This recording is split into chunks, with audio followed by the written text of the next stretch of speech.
J'aimerais nous inviter à ouvrir les Saints Livres et nous allons lire 4 portions des Saintes Écritures. Et ces 4 portions sont tirées de l'Ancien Testament.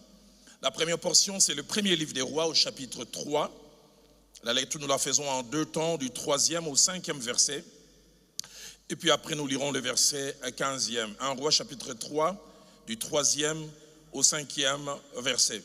Salomon aimait l'Éternel et suivait les coutumes de David son père.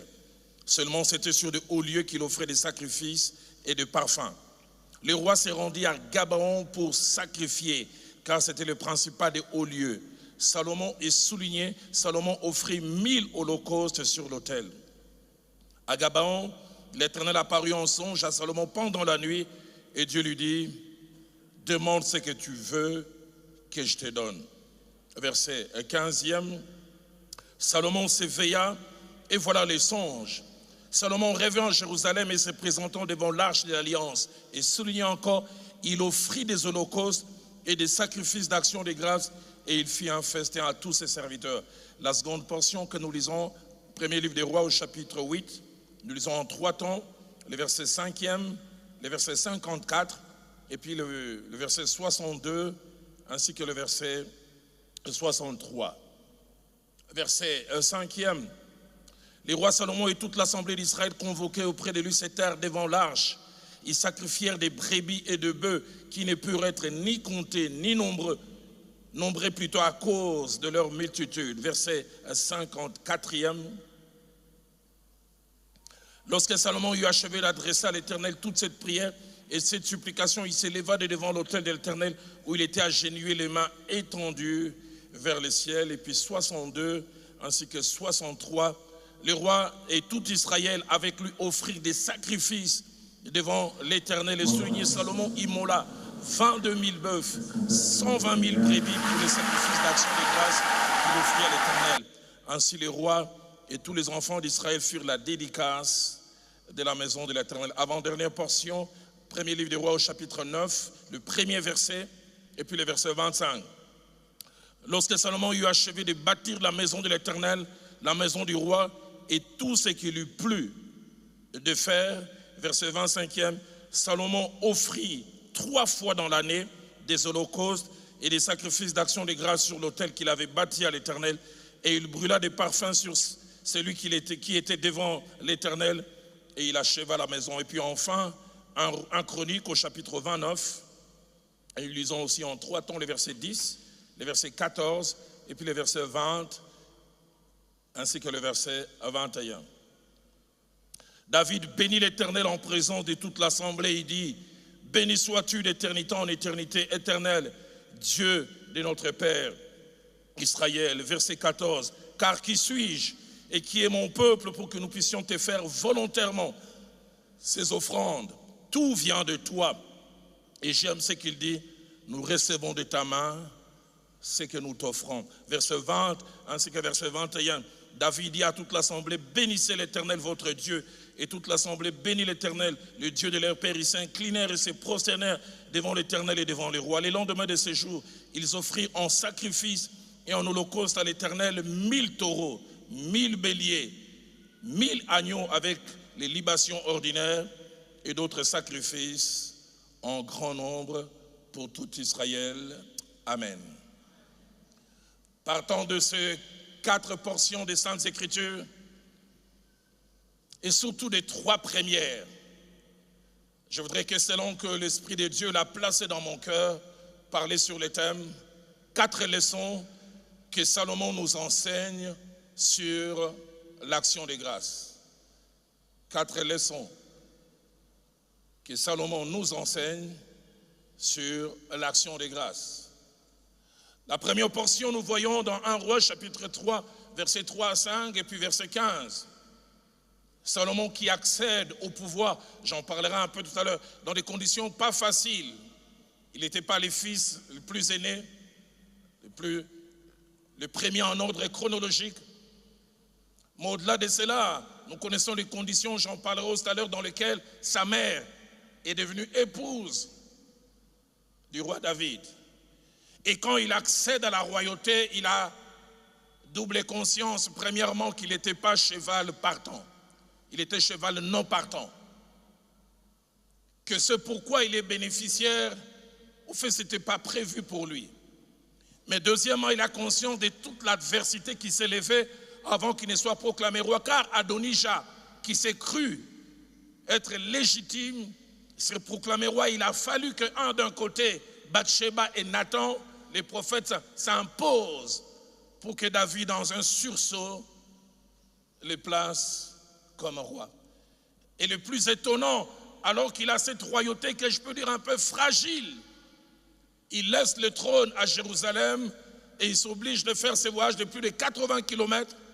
Il va à Hébron avec un seul objectif, dire merci à ce Dieu qui lui a donné la royauté. Il est fait sûrement verbalement, mais il ne s'arrête pas à faire verbalement, il l'offre aussi. Quelle quantité! Et nous en parlerons tout à l'heure. À peine il finit d'offrir, la nuit, Dieu lui dit, demande ce que tu veux. Et Dieu lui fait cadeau de quelque chose qui non seulement va changer sa vie, mais changer sa royauté. Il fait de lui l'homme le plus sage, il lui promet même d'être l'homme le plus glorieux et le plus intelligent. Et quand Dieu lui fait simplement la promesse, il n'a pas encore donné, il retourne à Jérusalem, il rend encore des actions de grâce. Simplement parce que Dieu a promis. Premier livre des Rois, chapitre 8, versets 5, 54, 62, 63.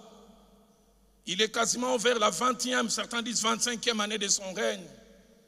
Et il vient de finir de bâtir la maison de l'Éternel. Et quand c'est fini, il a vu comment c'était un projet que Dieu avait inspiré à son père David.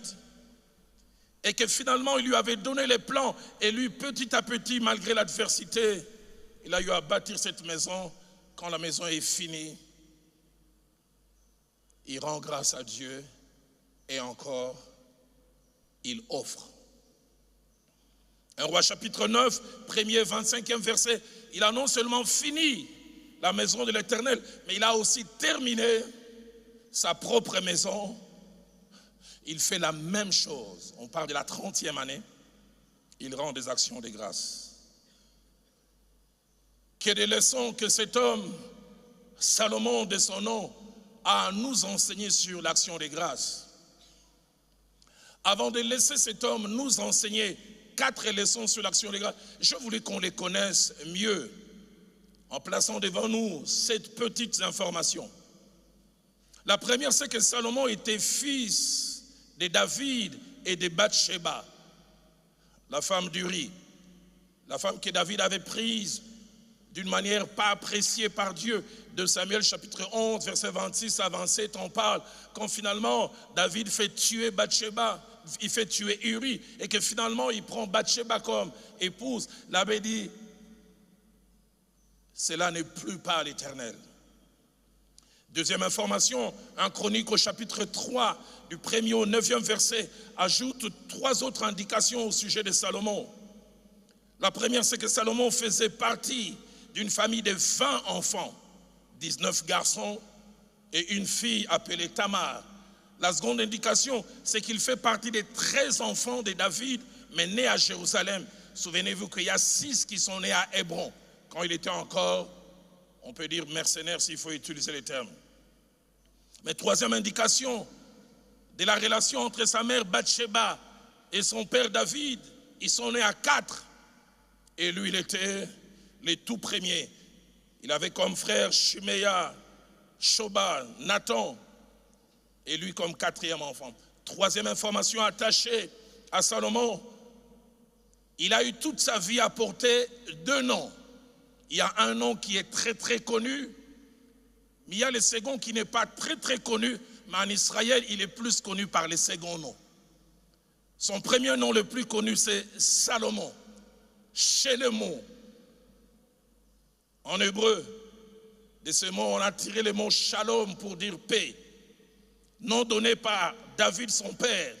Salomon signifie pacifique, paisible, calme, ou homme de paix. Mais 2 Samuel chapitre 12, versets 24 à 25, nous donne une autre indication qui nous amène à un deuxième nom qui montre la relation particulière qu'il avait avec Dieu. Ma Bible a moi dit, David consola Bathsheba, sa femme, et il alla auprès d'elle et coucha avec elle. Elle enfanta un fils qu'il appela Salomon. Ça, c'est David qui donne le nom. Et la Bible ajoute qu'il fut aimé de l'Éternel. Dieu avait une relation particulière avec cet enfant, quelle que soit la manière dont il est venu au monde. Mais le verset 25 ajoute quelque chose. David les remit entre les mains du prophète Nathan. Étrange, la Bible dit, Nathan lui donna le nom de Yedidia à cause de l'Éternel. Donc, soit pour dire, Salomon, toute sa vie a porté deux noms. Salomon, qui veut dire pacifique, paisible, homme de paix. Mais surtout, Yedidia. Yedidia qui veut dire celui que Dieu aime. Une autre version même dit, celui que Dieu aime attentionnément et particulièrement. La version Parole de vie nous donne plus d'indications attachées à 2 Samuel 12, 24 à 25. Dit David l'appela Salomon, le Seigneur l'aima, et il dit à David, par l'intermédiaire du prophète Nathan, de l'appeler ainsi. Mais à cause de cet amour, David donna à son fils le nom de Yedidia, ce qui veut dire aimé du Seigneur. Quatrième information, d'après 1 Chronique chapitre 22, versets 9 à 10, Salomon est un enfant spécial dont la destinée était connue avant qu'il ne puisse exister. Quelle que soit la manière dont il est venu au monde spécial, parce qu'il est devenu spécial par la mission attachée à son vécu. Écoutez ce que David déclare. David dit, voici, et c'est Dieu plutôt qui parle à David par la bouche du prophète, voici, il te naîtra un fils qui sera un homme de repos. J'affermirai pour toujours, plutôt, qui sera un homme de repos et à qui je donnerai du repos en les délivrant de tous les ennemis d'alentour. Et étrange, avant qu'il ne naisse, la Bible dit, car Salomon sera son nom. Et je ferai venir sur Israël la paix et la tranquillité pendant sa vie. Verset 10, ça sera lui qui me bâtira une maison en mon nom. Il sera pour moi un fils et je serai pour lui un père et j'affermirai pour toujours le trône de son royaume d'Israël avant qu'il ne naisse. Cinquième information attachée à Salomon, aussi appelé Yedidia, c'est qu'il est parmi les rois d'Israël que Dieu a le plus élevé. L'on dit même qu'en termes de splendeur, il est celui qui a amené Israël à un degré de splendeur comme jamais. 1 Roi chapitre 10, verset 23, puis le verset 24 disent, le roi Salomon fut plus grand que tous les rois de la terre par la richesse et la sagesse. Et la Bible ajoute, tout le monde cherchait à voir Salomon pour entendre la sagesse que Dieu avait mise dans son cœur. Il était devenu presque un point focal mondial. Tout le monde cherche à les voir. Premier livre des Chroniques au chapitre 29, au verset 25, parlant toujours de Salomon, dit, l'Éternel éleva Salomon au plus haut degré, sous les yeux de tout Israël. Et il rendit son règne plus éclatant que ne fut celui d'aucun autre roi en Israël avant lui. Sixième et avant-dernière information, un roi au chapitre 1er, du verset 5 au verset 40, nous montre qu'il n'est pas devenu roi aussi facilement, j'en ai un peu parlé tout à l'heure. Alors que David est vieillissant, pour qu'il tienne, on doit même placer une jeune fille pour le réchauffer. Il ne contrôle plus très bien à cause de la sénilité. Adonijah est pris par l'orgueil et il veut profiter de la faiblesse de David. Il amène des gens avec des chars et il se proclame roi. Et Bathsheba apprend cela. Il va en parler à Nathan. Et Nathan va chercher, permettez-moi les termes, le vieillard et croupissant David, qui dans un sursaut vient imposer Salomon. Septième information qui nous lie à notre thème d'aujourd'hui, c'est que la pratique de l'action de grâce était au centre de la vie de Salomon. Toute sa vie, il a pratiqué l'action de grâce. Cela m'amène au deuxième point où je vais parler des 7 vérités à rappeler au sujet de l'action des grâces. 7 petites vérités que je voudrais rappeler au sujet de l'action des grâces avant de finir tout à l'heure avec les 4 leçons que Salomon, de par sa vie et son parcours plutôt, nous enseigne sur l'action des grâces. La première vérité, c'est que la pratique de l'action des grâces, de par son histoire, se passe en 2 temps. 2 temps. Par rapport à l'initiative, par rapport à qui fait exister cette pratique. La première, c'est que Dieu ne l'a jamais demandé ni exigé à l'humain. La première fois que l'action de grâce a été pratiquée, c'est l'initiative de l'homme. Dieu n'a jamais demandé cela. Genèse chapitre 4, versets 3 à 5. Caïn et Abel sont les premiers. L'un cultive et l'autre élève des animaux. Et les fruits de la terre arrivent à maturité. Et les premiers produits des animaux que l'on élevait mettent bas. Il y a comme une obligation à leur cœur de dire merci à celui qui les a rendus capables. La Bible parle d'Abel qui offre et de Caïn qui offre. Et nous connaissons la suite. Dieu agrée une offrande et n'agrée pas l'autre. La seconde fois, et ça c'est étonnant, Genèse chapitre 8, verset 20 à 22, si on peut me les placer.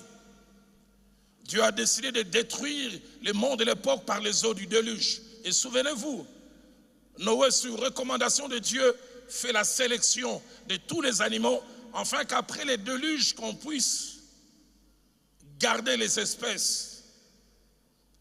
Et j'aimerais insister sur cela.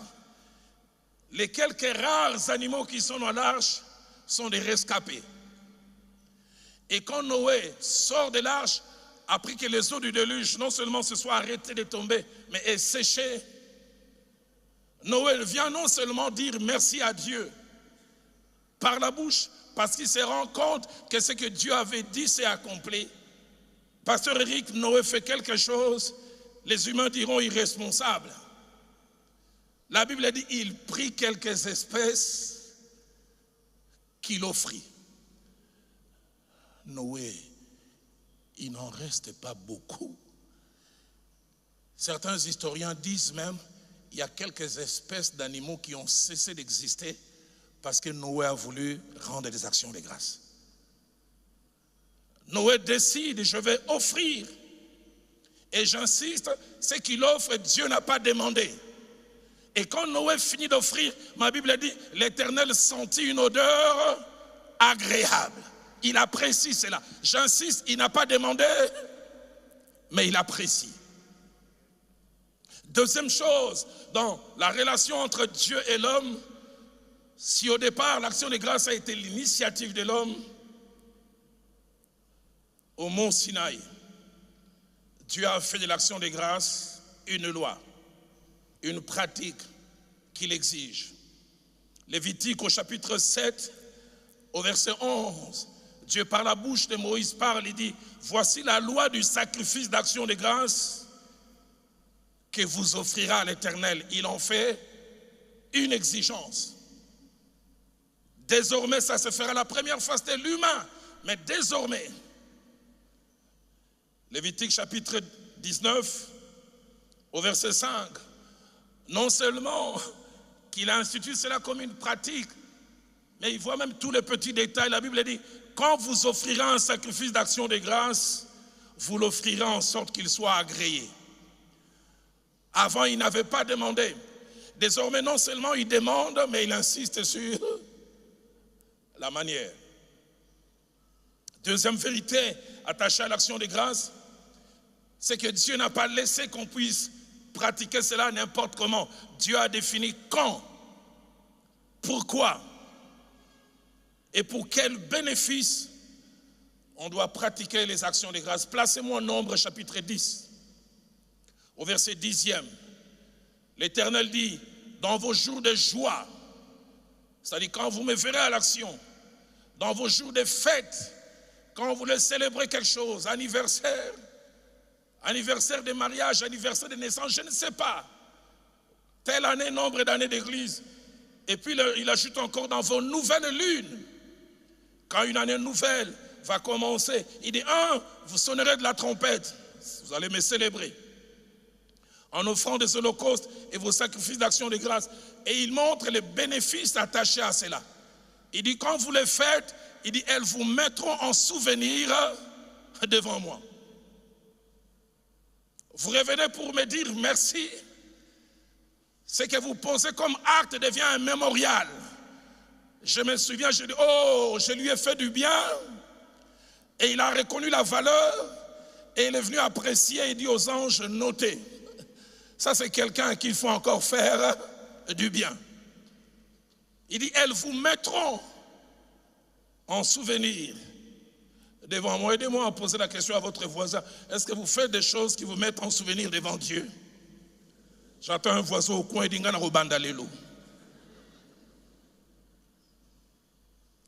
la version Darby dit, elles seront un mémorial pour vous devant votre Dieu. Français courant dit, grâce à cela aussi, je me souviendrai de vous.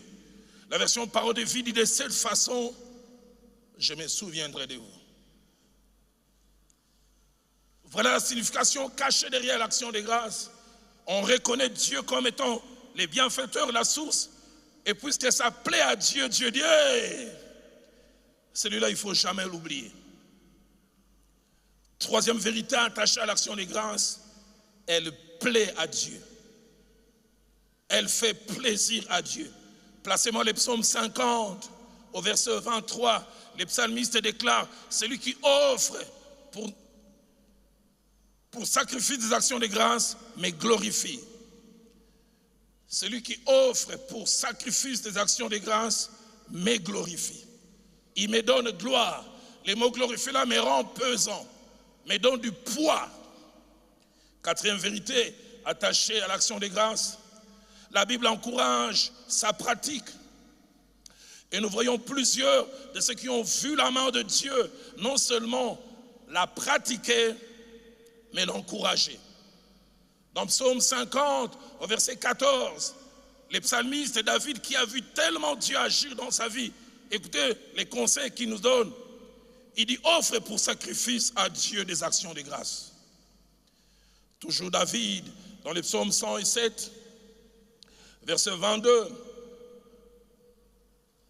il s'adresse à un groupe d'hommes qui ont vu la main de Dieu. Il dit, vu que vous avez vu tout ceci, il dit qu'ils offrent des sacrifices d'action de grâce à Dieu, parce qu'ils ont vu sa main. Psaume 116, verset 17, un homme après avoir vu Dieu agir de façon extraordinaire, qu'il a détaché des liens, le verset 16 en parle. Écoutez la promesse qu'il fait, il dit, je t'offrirai un sacrifice d'action de grâce. La version Parole de vie dit, je t'offrirai un sacrifice pour te remercier. La version de Semeur dit, je t'offrirai un sacrifice pour marquer ma reconnaissance. J'en parlerai tout à l'heure. L'un des tournants dans ma vie a été décembre 2010. Pour la première fois, je suis allé avec un groupe de frères et de sœurs au Nigeria, à Lagos. J'ai assisté à Shiloh, de Papa Oyedepo. Et durant 7 jours, j'ai été réformaté.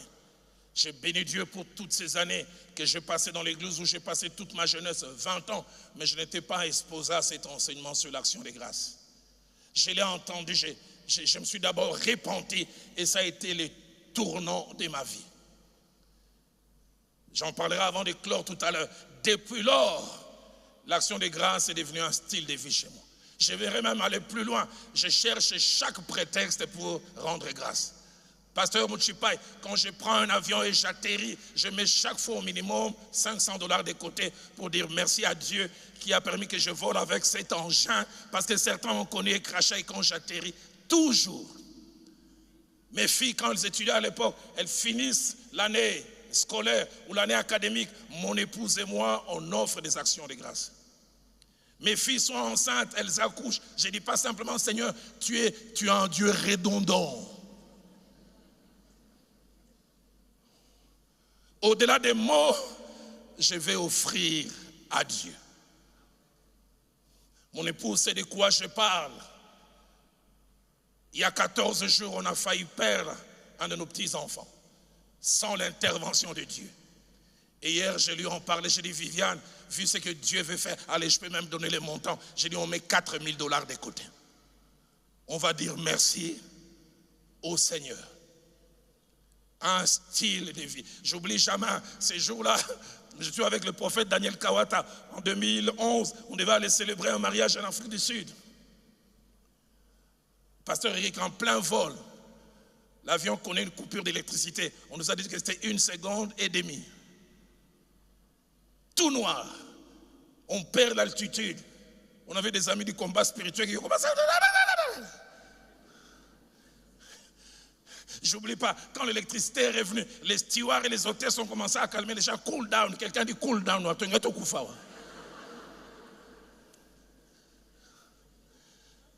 L'église m'avait donné de l'argent de poche. J'avais 2 000 $. Dès que j'atterris, on ouvre, je sors. Je dis pas de protocole, je me mets d'abord à genoux. On m'a dit, monsieur, tu bloques le passage de Nengeng Nakoufa. J'ai dit merci au Seigneur. Sur l'argent de poche, j'ai pris 1 500 $. Je ne sais pas comment je vais manger. Je cherche le premier homme de Dieu. Je vais lui donner pour dire merci au Seigneur. Pourquoi j'ai fait cela? J'ai dit, s'il y avait eu crash, ma mallette avec 2 000 $ serait tombée dans les champs d'un cultivateur zimbabwéen et il aurait fait se dire, hey, Nabiki, hein? Que Dieu nous aide à apprendre à dire merci. 5e vérité attachée à l'action de grâce. La pratique de l'action de grâce n'est pas un problème de moyens. Vraiment. La pratique de l'action de grâce est d'abord un problème de révélation. Caïn et Abel ont offert par révélation. La pratique de l'action de grâce est un problème de révélation. Noé a offert par révélation. Mais deuxièmement, la pratique de l'action de grâce est un problème de volonté. Le psalmiste dit, comment rendrai-je à l'Éternel tous ses bienfaits envers moi? Désir, non, Dieu a tellement fait. Et troisièmement, la pratique de l'action de grâce est un problème d'enseignement. Le frère Jacques-André Verneau disait, les gens ne pratiquent que ce à quoi ils ont été exposés. Et quelquefois, les gens ne pratiquent pas certaines choses et ne sont pas bénis parce qu'il y a faiblesse à cet endroit. C'est pourquoi je tremble quand la Bible dit, ceux qui enseignent seront jugés plus sévèrement. Et puis enfin, la pratique de l'action de grâce est un problème de mémoire. Ne devenez jamais amnésique. Mon âme bénit l'Éternel et n'oublie aucun de ses bienfaits. N'oublie pas, ne banalise pas. 6e vérité attachée à l'action de grâce. Quelquefois, et même souvent, le Seigneur attend de nous, lorsqu'il a agi en notre faveur, que nous puissions réagir en action de grâce. Mais quelle est souvent sa déception de nous voir ne rien faire. La plupart des fois, il investit, il dit, je vais lui ouvrir cette porte assez spécialement. Mais des fois, nous ne réagissons pas.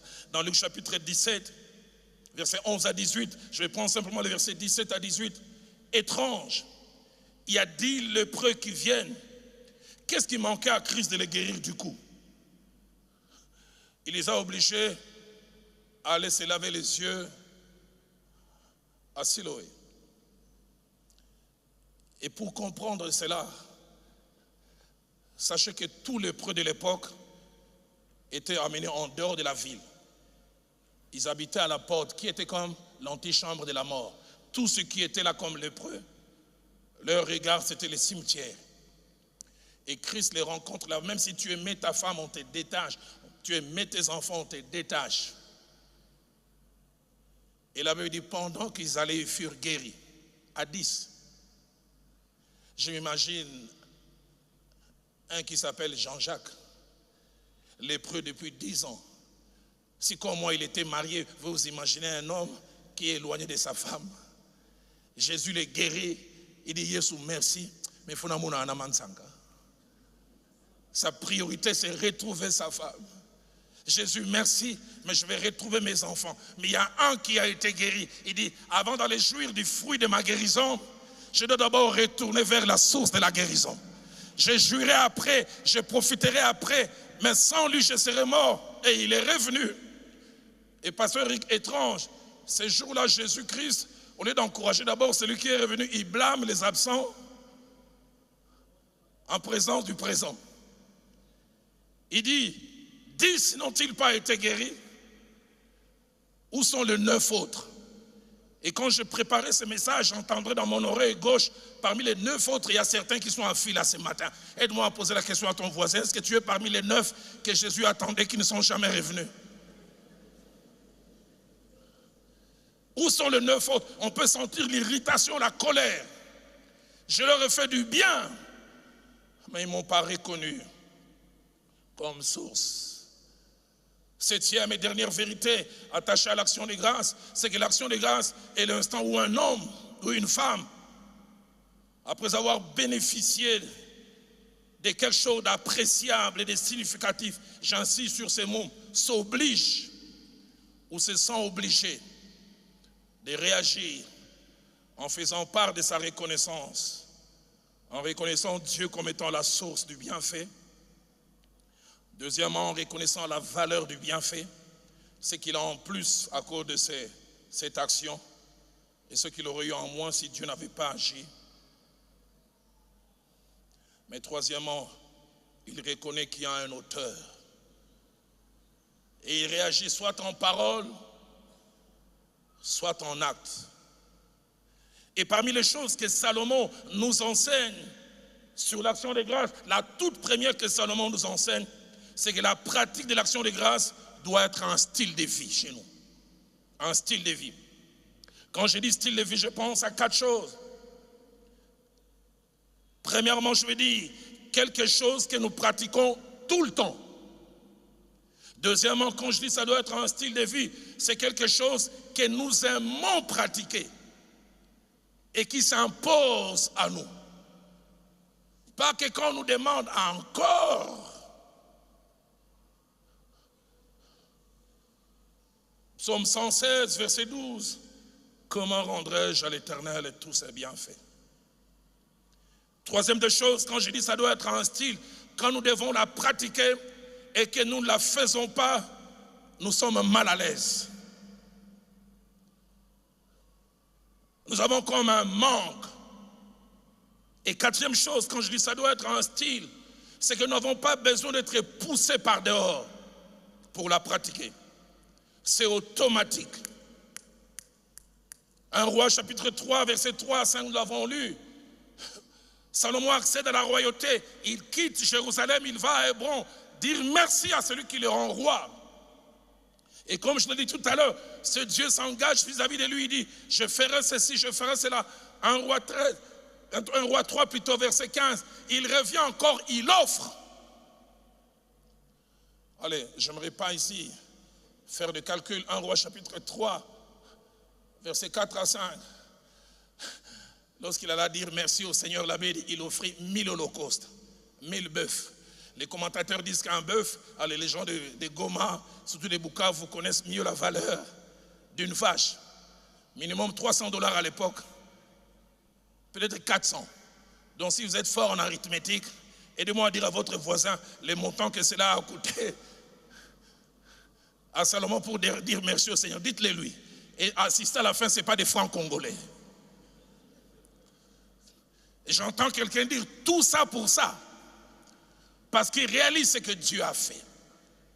Et ça ne s'arrête pas là, j'en ai parlé tout à l'heure. 1 Roi chapitre 8, verset 5. Il finit la maison de l'Éternel, il vient encore offrir. Et l'offrande de 1 Roi chapitre 8 me frappe profondément. Quand j'entends la quantité de ce que Salomon offre, quelque part je peux me dire, est-ce vraiment nécessaire de tout cela? 1 Roi chapitre 8, au verset 5, 4, 62 et 63 principalement. Là, il dit Salomon immola 22 000 bœufs. Alors faites encore les calculs. 22 000 fois 300 ou fois 400. Et ça ne s'arrête pas là. On ajoute encore 120 000 brebis. Simplement pour dire merci au Seigneur. Et quand on arrive dans 1 Roi chapitre 9, Au verset 25, quand sa maison à lui est finie, écoutez ce que la Bible dit Salomon pour dire merci au Seigneur. Salomon offrit 3 fois dans l'année des holocaustes et des sacrifices d'action de grâce. C'était un style de vie chez lui. Dans Colossiens chapitre 2, verset 7, l'apôtre Paul viendra dire plus tard, abonder en action de grâce. Abonder en action de grâce. C'est-à-dire que l'action de grâce soit un style de vie. La version française, quoi on dit, soyez plein de reconnaissance envers Dieu. Une version de 1889, la version Stafford, dit montrer beaucoup et continuellement de reconnaissance vis-à-vis de Dieu. La version Amio et Tamiso, une version de 1950, dit soyez débordants de reconnaissance quand vous voulez dire merci au Seigneur. Deuxième chose que Salomon nous apprend sur l'action de grâce, c'est que celui ou celle qui veut vraiment pratiquer l'action de grâce ne calcule pas. Souvent nous commençons à calculer pour le Dieu qui n'a pas calculé pour nous. Des fois quand Dieu nous donne, il ne calcule pas, mais nous pour remettre à Dieu. Je me souviens d'un homme qui avait dit, il m'a dit un jour, Papa Dalo, quand j'ai gagné $1000, c'était facile de payer la dîme. Mais j'ai commencé à faire des affaires où je faisais des bénéfices de 1 million. Un gars m'a dit que dîme, vraiment, il y a 100 000. On commence à calculer pour le Dieu qui n'a pas calculé pour nous. 1 Roi chapitre 3, verset 4, ma Bible m'a dit, il offrit 1000 holocaustes. 1 Roi chapitre 3, verset 5, il offrit des holocaustes et des sacrifices d'action de grâce. Ouais, placez-moi 1 Roi chapitre 8, au verset 5, parlons de l'action de grâce de Salomon. Placez-moi cela, parce que je voudrais insister. Il avait dit, le roi Salomon et toute l'assemblée sacrifièrent des brebis. Ma Bible m'a dit qu'ils ne purent être ni comptés, ni nombreux à cause de leur multitude. Pour dire merci à Dieu, pas de calcul. 1 Roi chapitre 9, verset 63, Salomon immola 22 000 bœufs et 120 000 brebis. Pour offrir comme Salomon sans calculer, il y a 4 conditions. La première, c'est aimer vraiment Dieu. Et 1 Roi 3, au verset 3, dit de Salomon, il aimait l'Éternel. 1 Jean 3, chapitre 18, dit, petit enfant, n'aimez pas en parole et avec la langue, mais en action et avec la vérité. Deuxièmement, pour offrir comme Salomon, sans calculer, reconnaître que tout ce que nous avons nous vient de Dieu. J'aime, dans 1 Chronique 29, au verset 14, cette belle phrase, je prie que non seulement qu'on la fasse sortir, je prie qu'on puisse bien l'agrandir. David dit, tout vient de toi, et nous recevons de ta main ce que nous t'offrons. Tout vient de toi. Troisièmement, pour offrir comme Salomon sans calculer, il faut avoir été délivré de l'avarice, avoir été délivré de l'attachement excessif d'avec l'argent. Quand on est délivré de l'avarice, ça nous rend capable de nous détacher de l'argent facilement. Luc 12, verset 15 dit, gardez-vous avec soin de l'avarice. Il y a des gens, même dans Nzambe, le beaucoup makaku. Pasteur Eric, je suis pasteur de Philadelphie. En 2009, on avait encore un culte, on passait au deuxième culte. Je vais pour entrer au deuxième culte, j'entends du bruit du côté du comptage. Je vais voir ces messieurs, il dit, pasteur, il y a un problème grave. J'ai dit grave, il dit gravissime. Batu Batanga. Je demande, qu'est-ce qu'il y a? Il dit, pasteur, je paye ma dîme de $10, mais par inadvertance, j'ai mis $11. Et je viens pour qu'on me remette mes $1. Je rigolais parce que je connais des gens qui payent la dîme de 20%, de 30%. Je connais même un nombre d'affaires 50%. Il estime que s'il a débordé de $1, c'est... Il n'a pas dit grave, il dit c'est gravissime. Romains 11, plutôt Proverbe 11, verset 24 dit, tel donne délibérément et il devient plus riche. Et tel épargne à l'excès et s'appauvrit. Quatrièmement, pour offrir sans calcul comme Salomon, savoir comme nombre 10 au verset 10 l'a montré, qu'au-delà de Dieu, nous sommes les bénéficiaires. Et cela me permet de toucher la troisième et avant-dernière leçon. C'est que la pratique de l'action de grâce, au-delà de plaire à Dieu, nous profite et nous rapporte. Je voudrais insister sur cela. La pratique de l'action de grâce, au-delà de plaire à Dieu, nous profite et nous rapporte. L'action de grâce, surtout quand nous le faisons en acte, peut faire que des choses soient soustraites de nos mains. Mais j'aime beaucoup ce que Bishop Oyedepo a dit. Les choses peuvent quitter notre main, mais ça ne quitte pas notre vie. Ou ça peut quitter nos mains, mais revenir autrement. Genèse chapitre 8, verset 20 à 22. Des animaux ont quitté les mains de Noé. Mais écoutez les bénéfices, quand Dieu sent une odeur agréable, Dieu lève la main. Il dit, je ne détruirai plus jamais la terre par les déluges. Lui, il a perdu de biens, mais il récolte un engagement inimaginable. Et souvent, nous en parlons, Seigneur. Toi qui as dit à Salomon, demande ce que tu veux. Dans 1 Roi chapitre 3, verset 5, c'est que nous ne savons pas. Quand Dieu dit à Salomon, demande ce que tu veux, c'est une réaction. Parce que Salomon venait d'offrir. Quand il offre, ça plaît à Dieu. Dieu dit, il s'est mis en mémoire. Mais toi, tu dis, Salomon. Est-ce que tu as fait ce que Salomon a fait? Parce qu'il a fait ça, cela a plu à Dieu. Dieu dit, oh, je vais lui rendre en retour. Je prie que tu sois un homme et une femme qui pratiquent l'action de grâce. Et cinquièmement, je termine par là. La pratique de l'action de grâce doit se transmettre dans le cadre familial. C'est-à-dire passer des ascendants aux descendants.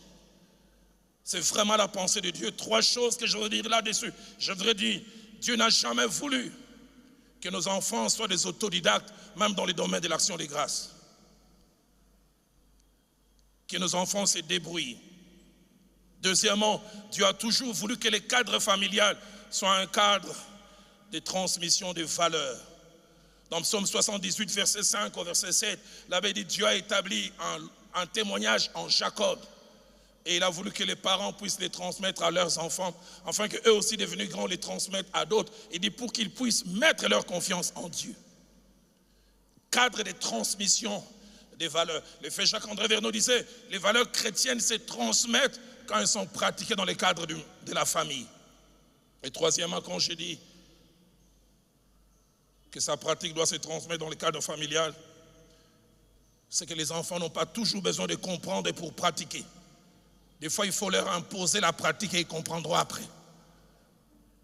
Il a fini l'année scolaire, allez, prends $5, va mettre les codim, dire merci à Dieu. Pourquoi? Jésus a dit aux disciples, ce que je fais maintenant, vous ne les comprenez pas, mais vous les comprendrez bientôt. Pourquoi Salomon a-t-il pratiqué l'action de grâce à ce niveau? 1 Roi chapitre 3, verset 3 que nous avons lu, dit de son père David, il aimait l'Éternel, mais on dit aussi, Salomon suivait les coutumes de David son père. Les coutumes, les habitudes. Et Salomon, durant toutes ces années, il était exposé à un homme qui aimait les sacrifices d'action de grâce. À un homme qui, chaque fois que c'était nécessaire, il offrait à Dieu. 2 Samuel chapitre 6, au verset 17. À peine David accède à la royauté, il ramène l'arche. La Bible dit, David offrit devant l'Éternel des holocaustes et des sacrifices d'action de grâce. Ça, Salomon n'a pas insisté, mais sûrement on lui a parlé. 2 Samuel chapitre 24, verset 25. Après que la plaie ait menacé Israël, parce que David a fait faire les dénombrements. Et là, Salomon était là. Écoutez ce que la Bible dit. David bâtit là un autel à l'Éternel. Il offrit des holocaustes, des sacrifices d'action de grâce. Alors l'Éternel fut apaisé envers le pays. Et la plaie s'arrêta. Ça, Salomon a vu. Et puis enfin, 1 Chronique 29, verset 21. Lorsque David veut pousser les gens à offrir pour les temples que Salomon doit bâtir, il offre en premier, il encourage les gens. Et quand les gens offrent, écoutez ce que la Bible dit, le lendemain de ces jours, David et le peuple, offrir en sacrifice et en holocauste à l'Éternel 1000 taureaux, 1000 béliers, 1000 agneaux, avec des libations. Et ça, Salomon avait vu. Et quand Salomon avait vu, il dit, j'ai vu ce que ça a fait chez papa. Je pratiquerai cela. Je prie que dans nos familles, l'action de grâce se pratique des parents aux enfants. J'aimerais nous inviter à baisser nos têtes dans la prière. Où est-ce que tu en es avec la pratique de l'action de grâce? J'aimerais inviter l'homme de Dieu, Lévi Congola, à venir en 1 minute.